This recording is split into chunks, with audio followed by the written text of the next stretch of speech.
Putin has unleashed fresh strikes on Ukraine, with Russian forces bombing President Zelensky's hometown in a dramatic escalation after the ceasefire collapse. A deadly Russian bombing has rocked Ukraine just 24 hours after the fragile truce officially expired, raising fears of a renewed phase of war. President Zelensky condemned the strike as a cynical and meaningless attack as tensions with Moscow spiraled dangerously once again. 2 civilians were killed in Kryvyi Rih as Putin simultaneously showcased Russia's powerful new Sarmat nuclear missile during escalating hostilities. In 2025, the medium-range ground-based missile system Oreshnik is set to go on combat duty, which can also be equipped with nuclear warheads. Work is nearing completion on 2 complexes with small nuclear propulsion systems, including the unique unmanned underwater vehicle Poseidon and the unique global-range cruise missile Buvesnik. Now Sarmat. We started working on it in 2011. In 2018, these works and the advantages of new prospective missile systems, including Sarmat, were publicly announced. Let me remind you what was discussed then and the advantages of our newest system. Russia reportedly attacked the city of Kryvyi Rih on the evening of May 12, killing 2 people in a fresh strike. The attack came just 1 day after a 3-day ceasefire between Russia and Ukraine ended, bringing new casualties. 4 others were injured in the assault, including a 9-month-old girl, according to reports from the Kyiv Independent. Regional officials said the victims killed were a 65-year-old woman and a 43-year-old man, both civilians. Ukrainian authorities said emergency crews, rescuers, medics, and technical specialists were quickly deployed to the scene. President Volodymyr Zelensky condemned the strike as a cynical and meaningless Russian drone attack on his country. Zelensky said, and I quote, "A cynical Russian drone strike targeted an ordinary residential building in Kryvyi Rih, with no military purpose whatsoever. As of now, 2 older people have been reported killed. Their 9-month-old granddaughter is in hospital with serious injuries. Our doctors are doing everything they can to save her life." After the end of the 3-day partial ceasefire, Russia continues to kill and maim Ukrainians. So pressure on Russia must not be eased in any way. Only firm joint pressure and the strengthening of Ukraine, including the reinforcement of our air defense, can compel the aggressor to diplomacy for a reliable peace and an end to the killings, unquote. The renewed attack came shortly after US President Donald Trump publicly said the Ukraine war was very close to an end. Will you be able to talk about the end of the war in Ukraine with the president? I think it's getting very close. The end of the war in Ukraine, I really think it's getting very close. Kryvyi Rih, Zelensky's hometown in central Ukraine, has been repeatedly targeted since Russia launched its full-scale invasion. On the same day, Russian President Vladimir Putin unveiled the Sarmat ICBM, billed as the world's most powerful missile. Today at 11:15, strategic missile forces carried out a launch of the newest heavy liquid fuel intercontinental ballistic missile Sarmat. The launch was successful. The goal of the launch was accomplished. Now for Sarmat. We began working on it in 2011, and in 2018 this work and the advantages of the new advanced missile systems, including Sarmat, were publicly announced. Let me remind you what was discussed at the time, and what the advantage of our latest system is. First, it is the most powerful missile system in the world, comparable in capability to the Voyvoda missile system currently in our arsenal, which, as just noted, dates back to the Soviet time. The total weight of the delivered payload exceeds that of any existing Western counterpart by more than 4 times. The missile can travel not only along a ballistic trajectory, but also along a suborbital one.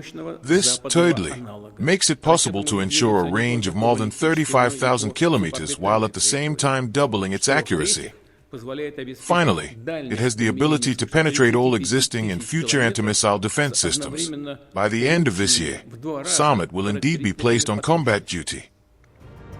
Earlier, Moscow had claimed that Kyiv fired nearly 3,600 projectiles into Russian territory during the brief truce period.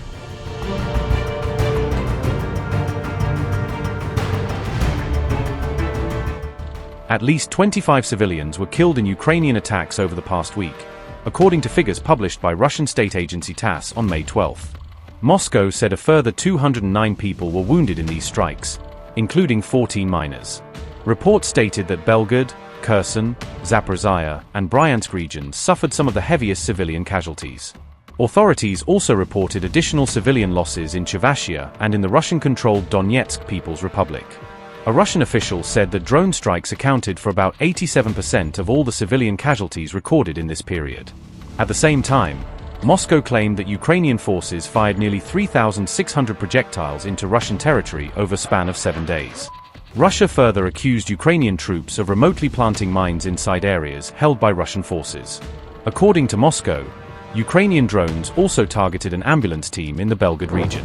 3 members of that medical team were reportedly injured in the drone attack. Ukraine, however, said that it was Russia which ended a partial silence after only several days of conducting fewer attacks. On May 12, President Volodymyr Zelensky accused Russia of launching more than 200 attack drones overnight against Ukrainian territory.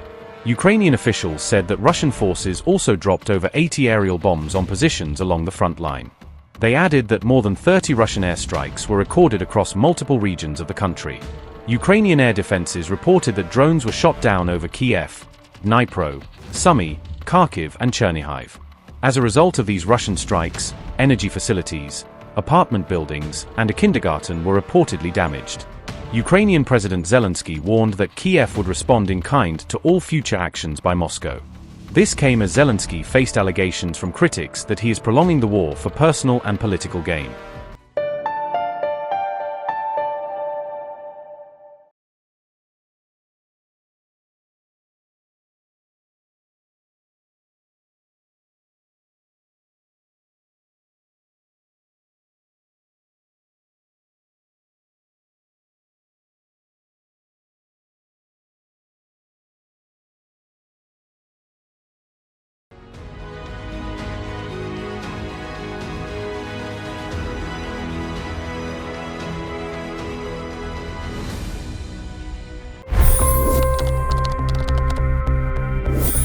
$25 crore गरीब गरीबी को परास्त करके बाहर निकले।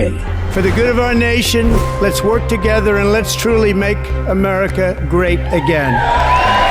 The fastest news breaks. Requested PM saying that we will have to speak to Putin and to Zelensky. The biggest news makers. The relationship with India is probably the most important bilateral relationship the U.S. will have for the rest of this century. The capital delivered quite an election result today. Expert analysis. The million-dollar question today is how to stop this dance of death. Ground reports. I'm standing at the crossroad of the Kumbh Mela. Behind me are more than 100 entry ghats. Long-form interviews. Exclusionary politics is reflected in Manipur case as well. You don't bother because this is a small state. Deep dive into burning issues. It's often said DRC could be the richest country in the whole world. It's because of what sits underneath. Why exactly did the US topple the Sheikh Hasina government? HT videos. We don't just break news, we break it down.